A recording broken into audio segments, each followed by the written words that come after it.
Once your child enters primary school, your partnership with the school can begin. Sometimes people may think that once children start school, well, we don't have to do any more now, it's over to the teacher. Well, if you take the revised curriculum, there's tremendous emphasis on partnership with parents and working in conjunction with parents.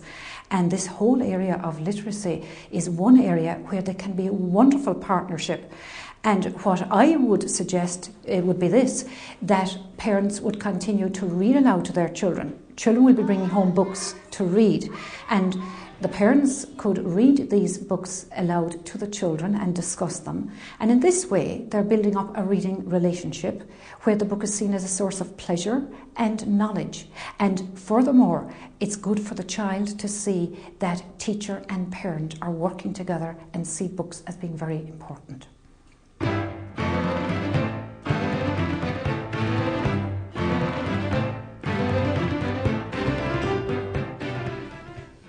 When you feel your child is ready, you can try shared reading. Literacy experts highly recommend using this simple and supportive home technique. Firstly, encourage your child to select a book of their own choice. Have you got a new book? Yeah. What's the name of this one? Tobias and Joe. Oh, what do you think it's about? Tobias. Right, and the little boy as well, is it? Yeah. And his name is? Joe. Okay, will we have a read of it? Okay, let's go. Right. What's the name of this? Discuss with your child why they chose this book. What do you think it's about? Right. Oh, look at all the bears. Yeah. What do they all do? Playing and hopping and cast humbles. Oh, right there, this fella's turning completely upside down, isn't he? Yeah.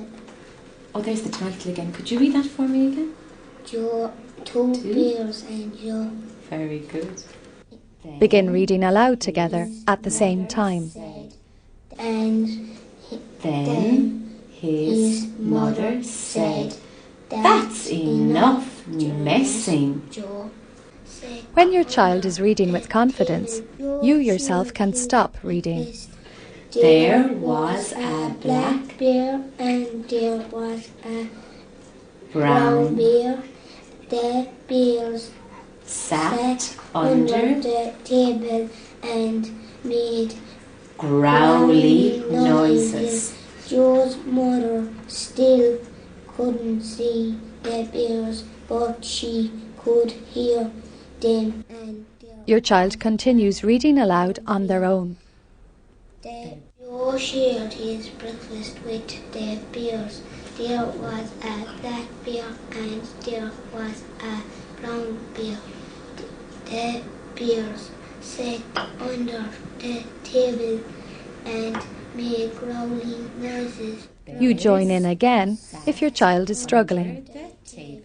Joe's mother still couldn't see the bears, but she could hear them. Now she Not so much noise, Joe, please. And Don't keep dropping. your toast. If she or he has a problem with a word, simply pronounce the word. He squeezed them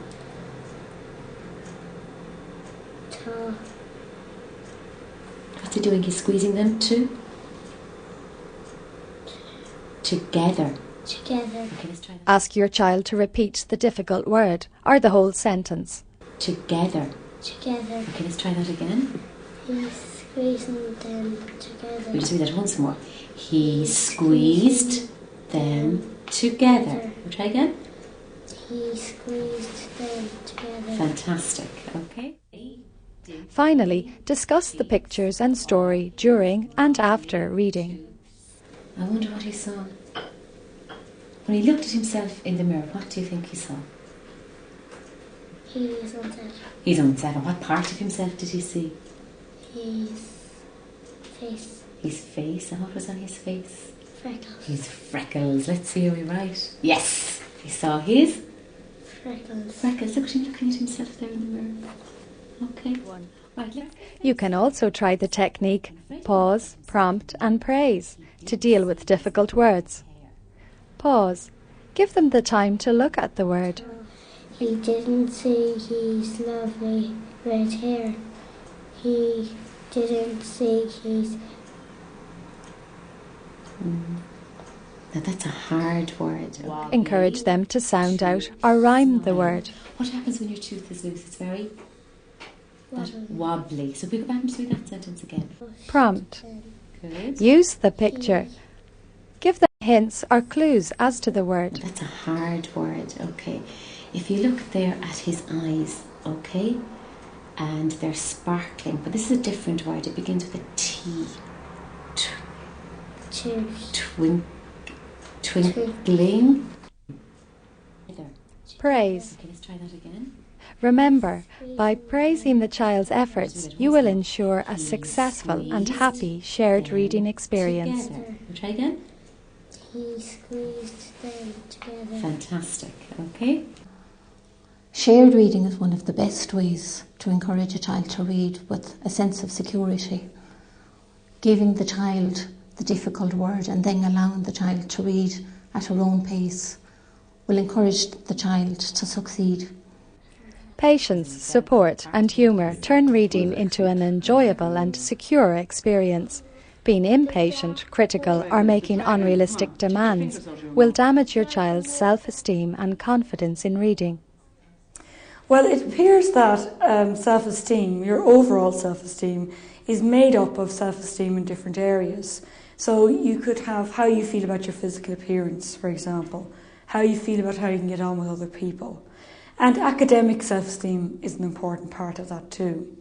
And it seems that what's also important in self-esteem is how important an area is to a child. So if they feel that it's important to be good at something and they're not very good at it, then that can affect their self-esteem negatively. Now obviously reading is very predominant in our society. It's a very important skill and it goes through all of children's academic world, if you like. Reading is a very important part of it. And so from that point of view, being good at reading, or at least being reasonably competent at reading, could be very important to the child's self-esteem. Older pupils can help younger learners in peer reading programmes. At home, you can encourage older family members to share reading aloud with younger family members. What about comics? Should I allow my child to read comics? It's better to read comics than not read at all.